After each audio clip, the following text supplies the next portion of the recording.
Hello, and welcome to another engaging episode of Stan the History Man. I'm your host, Dr. Stanley Sandler. I wanted to talk today about segregated skies, the all black airmen of World War II. I may have touched on that before, but today I was going to give a talk, and something happened, and didn't go through. So I thought, well, maybe I do it today. And I wanted to give the talk I was going to give on my book, The Segregated Skies, or Segregated Skies, and was originally published by the Smithsonian Press, but then it didn't get a lot of publicity because the Smithsonian, that's why you maybe haven't heard of it, the Smithsonian Press went out of business. Now, I don't think there's a connection between them. They're publishing my book and going out of business. But good news is, though, I was able to, a international publisher, Creasy Publications in England, is taking it up, and I wrote a revised copy for them, bringing up a lot of information. I mean, the book originally came out in 1992, so a lot of things have happened. I noticed that a big difference was not so much facts that maybe I got wrong or didn't include, but just a different way of thinking and of looking. And one of the things I noticed in the original, I used the F word. Sorry, the N word. And now this current one, you don't do that. You just say N blank, blank, blank. Now, I'm not saying that's good or bad. I'm saying just things like that. Our attitudes have changed. I think also the fact that most of the Tuskegee Airmen are dead now, it gives a more of a historical perspective. I've noticed that it seems like sometimes people say, well, why didn't you, when you were back, you could remember the Korean War or something. Well, to me, 20 years ago, the Korean War was all just like 1980 today. You need this historical perspective. And that's, of course, one of my prime ideas in history. You should get all the information you can as soon as you can, but then let it marinate for about 20 years, okay? Because then you get a much better perspective. You're not what's happening right now.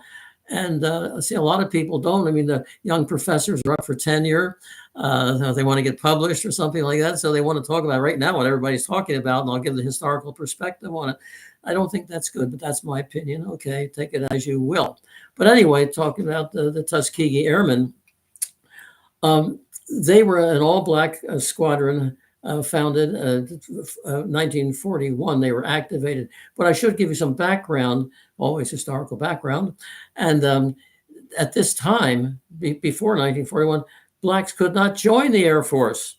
I mean, the Army had the 4 all-black regiments that were kept on the frontier out of much connection with the rest of society. But they were there. This would put a congressional mandate. You had to have 4 black regiments, two cavalry, 2 infantry. The Navy, well, they had a few in, but as mess boys, boys. I remember years ago, I was an usher in a movie, and they were playing the Cane Mutiny. I wonder if you picked up on this. The Cane Mutiny is a classic movie, and the captain, somebody's been stealing the captain's strawberries. That's a really funny story. And they're trying to play who stole the captain's strawberries. Well, a guy later on says, hey, I'll tell you who it was. The boys did it. And I'm thinking, boys, there are no boys on the destroyer during World War II. It took a while for me to realize they're talking about the mess, quote, boys, unquote, you see? Anyway, so the Army and Navy had some, the Air Force said no, that they don't have the reflexes. They used a lot of pseudo studies made by the Army between the wars, saying that the blacks, the Army, the Air Force, Army Air Forces, of course it was then Army Air Force. Well, first Army Air Corps and then Army Air Forces they lacked that certain skill to do this, and they were pretty convinced that we're not big, we're not press or anything. That just they don't have it. They don't have it, and they won't speculate on why they don't have it. They just don't have it. We can't be bothered, okay? Especially as the war is beginning, we're gearing up for war. But through pressure, congressional pressure, there were black members of Congress by this time, and the NAACP was very powerful then, as it is now, and pressuring congressmen that do something. And Eleanor Roosevelt, she was very much involved. She went down to Tuskegee Airfield, where they were training, and went up in one of the planes and didn't crash. So, But she was Franklin, her husband. He was kind of offhand about it. He said, "Well, maybe in the Navy we could have a colored band and a white band, and we could back into segregation." And Eleanor's always saying, "Franklin, we must do something about the Negroes." So pressure from on high, and so the Army, or still the Air Corps then, agreed to open up a pursuit squadron. And here's the thing. Now, there are two movies, as you may know, on the Tuskegee Airmen. And one I know, they say like what they were trained at Tuskegee Airfield down in the South to kind of keep them away from the North. They might get ideas. So down at Tuskegee, and the commandant there was depicted as a racist. He was not a racist. I interviewed the guy, Colonel Parrish. He was totally for segregation, integration. In fact, he said there's something phony about a segregated outfit. So that was really blackening his character. He was very much for segregation, but he said, "Okay, we'll do the best we can." Now, to be fair, the Air Force, this is a kind of a misconception also, that the Air Force just, kind of gave him a lick and a problem. No, they did not, because they said, "Look, we'll give them the very same as anybody else, the white cadets at Randolph Field and Kelly Field and so on. So then, therefore, if they fail, which they probably will, they can't complain. So we can say, well, we did the best we could, and you all just couldn't make it." So that's a common misconception too. They got the same thing as anybody else. And so the first squadron was opened, and it was activated in July of 1941. Let's just get me a picture here. I have some pictures from the book, and I'll just get that for you.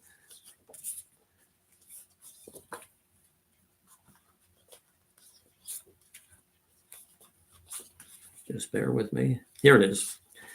This is the historic occasion when the first all-black outfit in the Air Force was activated, the 99th Pursuit Squadron. Okay, there it is on Tuskegee Airfield in July of 1941. Now, Tuskegee, you might say that's a kind of good place to train black people. Well, the Air Force's idea was to keep them out of the way down. Also, they'll be around the society they understand. I mean, they're still thinking of blacks as cotton pickers, whatever. Now, to actually what all these black airmen were in the first graduating class, and probably most of them ever, were sort of middle class people. They were business people, especially one guy actually was running a flying service off the Potomac River. So they were not just, people from the cotton fields of this. I don't know if any of them was actually a cotton picker, but anyway, whatever they were intensively trained, but maybe too intensively. It seemed like they were going on, the war begins, we're going to go to war now, Pearl Harbor, and yet they still were going for training. And Colonel Parrish is saying, these guys are getting overtrained, okay? And here's some of the training aircraft they used. They were Vultee. The Vultee company made them, and they called them the Vultee vibrators because I guess the rivets weren't too tight or something, but they were adequate. I mean, they said white pilots trained on the same thing on the Vultees, and now the 99th Pursuit Squadron was not the only black outfit in the Air Force. There was a supporting squadrons as well, and here's one of them, the 322nd Aviation Squadron. You can see the officer is white and the men are black. Okay, so here they are at Tuskegee, waiting to get overseas, and of course the training was not. This is so typical of the. This is a brand new airfield from World War II. It's built from scratch. There wasn't anything there before. I don't know, whether a cotton field or something, and they built up during the war this whole complex of Tuskegee Army Airfield, and then when the war was over, they tore it down. I think in fact, I know the control tower is still down. That was made of concrete block, and so I guess they didn't bother to take it down until later on. It became like a historic site. People go there and to see, this is for the Tuskegee Airmen, and this is inside the control tower. All right. You see, there all the members of the 99th Pursuit Squadron were not pilots. They were ancillary or support positions. Here are the black airmen. These are the pilots here in their barracks. You see, typical temporary World War II barrack. No better, no worse than what the white guys were going through. A lot of technical training, a lot of technical exercises to get the planes up and down one Tuskegee airfield. And one of the things they had, a high-tech thing just called link trainers. I don't know if you're an old pilot, you might remember, or an old veteran, link trainer. The various movements of an airplane would make it electrically powered, and you'd have to learn how to counteract the movements and that sort of thing. So link trainer is a very important part of the training. And then here's just training in fuselage construction, repairs. And actually, this one is of a black squadron at Selford Field, Michigan. This was a ground support outfit. Here are pilots engaged in navigation training. And one of their training exercises, they flew from, I think, Chicago to Tuskegee, or the other way around, Tuskegee to Chicago, and got some national publicity about that. Because remember, there were a fair number of newspapers in the North, particularly, that were pretty much liberal, from what we call today liberal or progressive, and would when it said, for example, when Eleanor Roosevelt went flying, Mrs. Roosevelt, they publicized that, and this particular flight by the navigation crew got a lot of information, a lot of publicity. Now here's the first fighter plane they flew, and that was the P-40.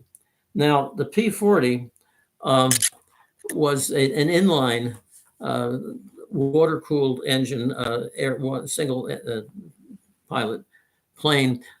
It was the backbone of the American Air Force, I would say, for the first 2 years of the war, and that's why the Tuskegee Airmen. Now they got P-40s, although apparently they were used, so it may not have been exactly what white pilots got, but they did well even with the P-40. The P-40 was you could argue today it's a mediocre aircraft compared to, the Japanese Zero could fly rings around it, but it's hard to shoot it down because it was well armored and well constructed. And if we got a few shots in on the Japanese Zero, it would explode because it was very lightly constructed and had no self-sealing gas tanks. But that's another story. But you might want some of the technical background of the what the Tuskegee Airmen were flying. Here's another view of the P-40, big aircraft. I think it's kind of had a bad rap because it was good in a lot of ways, kind of like American tanks. We always had to knock what we build. They weren't the best in the world, but they were good. I think certainly Sherman tank was very good in many ways, but I don't get into that now. Okay, here are, this is jumping ahead. Now, the leader of the 92nd was Colonel Benjamin O. Davis, Jr. And here is Benjamin Davis. You can see he's I'll try to point him out to you. That's Colonel Davis there. Okay. I interviewed Davis, by the way. I think I'm the only one who ever did interview him because he wrote his autobiography. He wasn't going to, give away the stories, but this was before it came out, and before he died, of course. But Davis was a very rigid. He was the first black flyer, or he was the first black graduate in the 20th century from West Point. And he got the silent treatment for 4 years. And I brought that up when I was interviewing him, and he wouldn't talk about it. Apparently, and then it's interesting, when he got his commission, and then all the guys, oh, hi, how you doing? That's great, congratulations, shaking hands and all. But when he was there, they did their best to see that he couldn't be there. They gave him what they called the silent treatment. And there were a number of other black officers graduated in the late 19th century. And they a couple of them got into dead end careers, and most of them were forced out. And Davis got a lot of demerits because the commandant didn't want him there. It's like dust on his shoes, that type of thing. But somehow he persevered. I mean, the man was really, he was totally military. very rigid, very obey the orders, do what you're told. And as a matter of fact, even though he's the commander of the 99th, he was not that great. He was a good fighter. I mean, obviously, he passed the course, but he was not. He never shot down an enemy aircraft. In fact, the lead instructor, Chief Anderson at Tuskegee, had to take him and give him special training. But still, the men respected him because of a lot of people told me they didn't like him.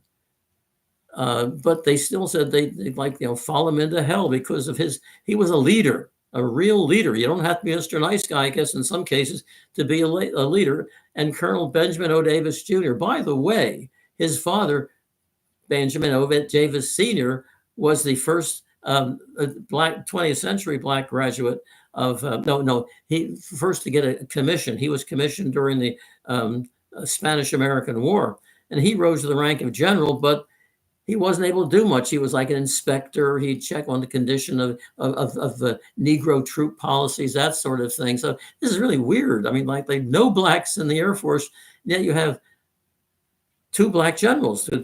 Benjamin O. Davis Sr. rose to the rank of general, and then his son, Benjamin O. Davis Jr., was colonel in the period, rose to colonel period we're talking about. And then, of course, later on, he rose to become a general and was involved in the Korean War and I believe Vietnam as well. So Davis is a fascinating person. You might want to read his autobiography, Benjamin O. Davis, American. He's not Black American or anything.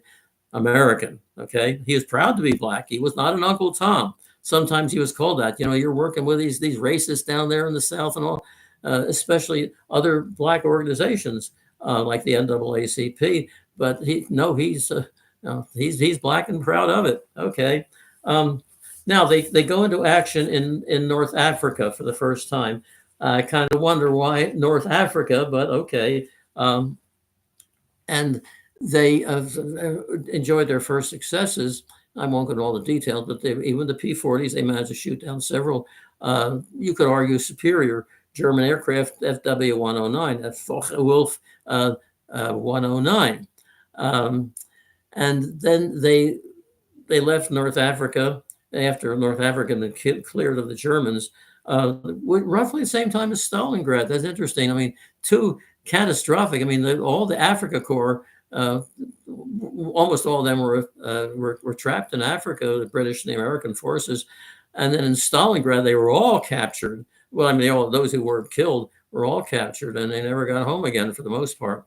But anyway, so then they moved on into Italy, and first Sicily and then Italy. Their main base in Italy was Ramatelli, and I think I have some. So they begin to chalk up victories, and here's an example, adorning the number. This guy Lester, Lucky Lester, he got 3 German FWs, and here are some of the other guys, the unsung heroes. The mechanics putting the machine gun, 50 caliber machine guns in there. By this time, they're P-50s. P-51s, the Lockheed, the North American P-51. And the 99th Squadron, eventually there were 4 squadrons, and that became under the rubric of the 332nd Fighter Squadron. And the 99th kept its red tails. That was their distinguishing mark, the red tails. And this is kind of, I don't know, it's hard to, for sure. The legend was, and this was, the legend was wrong, they never lost a bomber. And I have to say that.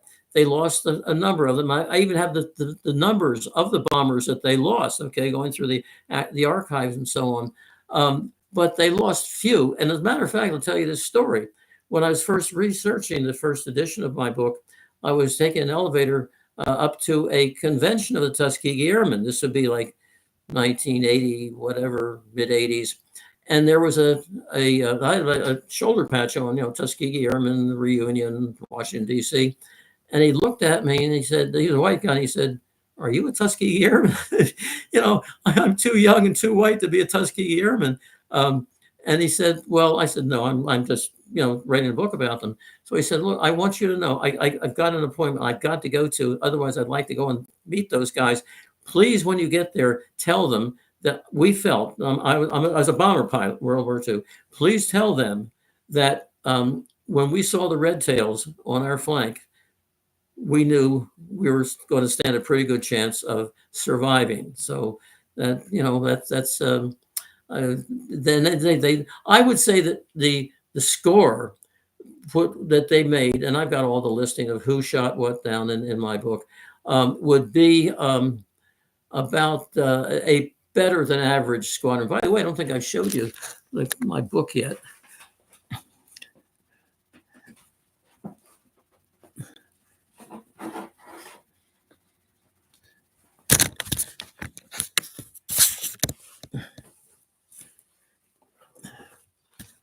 I couldn't find it because it's right in front of me.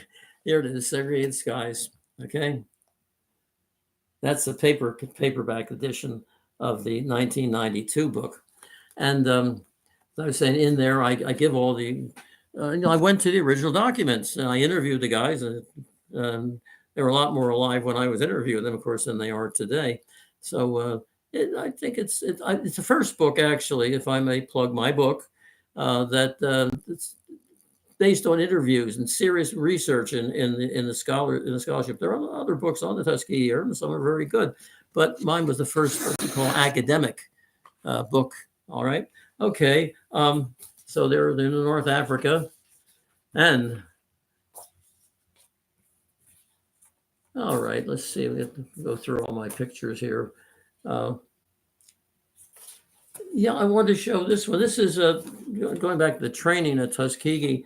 You can see there are often white instructors and black cadets. And the second from the right here, that's Colonel Davis. Okay, he's learning just like all the rest. So and they worked very well together. Okay, I mean here they are in the segregated South in a period of, I mean segregation was about as tight at this time than it ever was. I mean all the South was Democrat segregationist. And yet they probably in large measure due to Colonel Parrish. Okay. Now there were people who were very much opposed to integration, and that showed out when they had the all black bomber squad, all black bomber squadron, and the Air Force is very reluctant. This comes much later than the pursuit squadrons or the 332nd Pursuit Group, because with a fighter plane, one guy flies it. He doesn't give orders to anyone. The idea of a black pilot giving orders to a white bombardier or white machine tail gunner or something like that was repugnant to these people. And so they're very reluctant to find that, okay, we have to, again, pressure from the war. We're fighting a war for freedom and equality everywhere in the world. Well, what about America? And in fact, the Japanese and the Germans used the thing, well, you guys are fighting for freedom. What about the Negroes in the South? And we have said, well, that's just the South and blah, blah, blah. So they finally did. And this is one of the B-25 fighter planes, and the commandant there, the field where they trained, was Colonel Selway. Now, Colonel Selway here was the 477 bomber squadron. He was the commandant of the field where they trained a number of fields. I don't want to go through all, like 3 or 4 different airfields they moved around to. He was all for segregation. He was imposing segregation. Okay. And in the officers' club, you had a white officers' club, a black officers' club, that sort of thing. And it was so bad that there was actually, you could call it a mutiny. And some people have written about the 477th mutiny at Freeman Field and Michigan.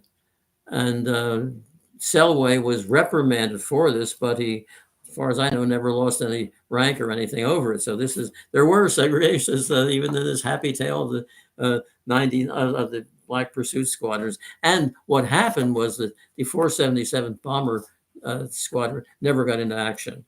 By the time they got it sorted out, who's to do what, and about the mutiny and so on, the Air Force investigated, of course, the war in Europe was over. So this is an interesting photograph. This is Colonel Davis and his father, okay?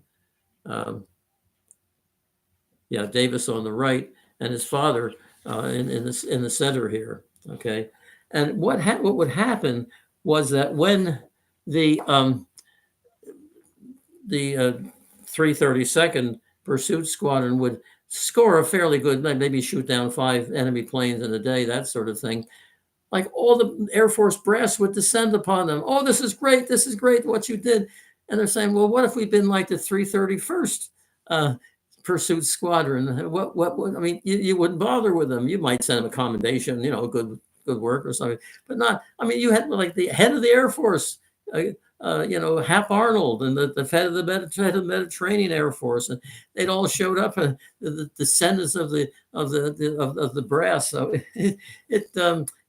these things sort of irritate. I mean, they weren't openly complaining, but it was irritating that we do what everybody else does, not a little better maybe, but we don't rate all this.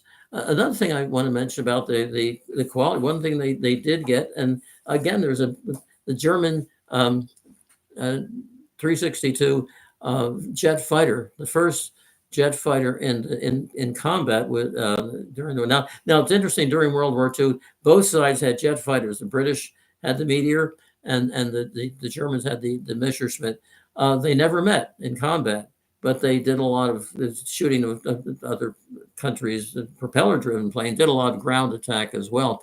The trouble with the Me-262 was that Hitler had a bright idea, because Hitler's a great strategist. I'm going to use it as a dive bomber.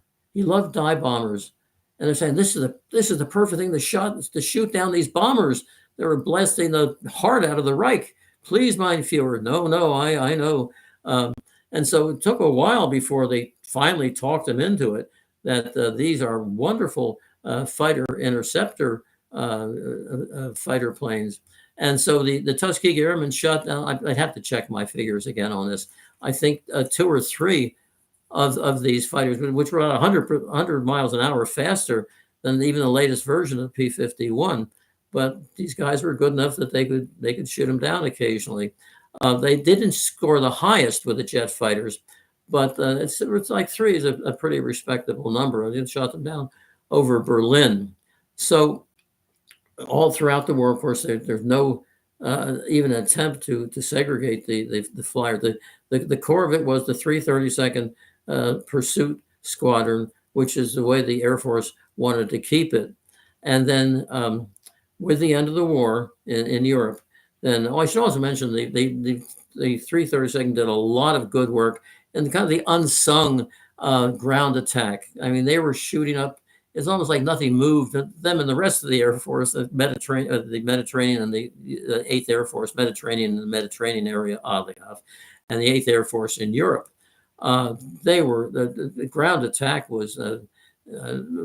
I probably did almost in a sense that more than the bombing. Just it got to the point where the trains were not moving. The ships on the rivers in Germany and were just not moving either. They really brought the economy of Germany to a halt with their ground attack, which was dangerous also because Germans had excellent anti-aircraft guns, and I would say, and I should look this up also, that more of the Tuskegee Airmen were shot down in ground attack, being shot down in any aircraft, than in fighting the Germans.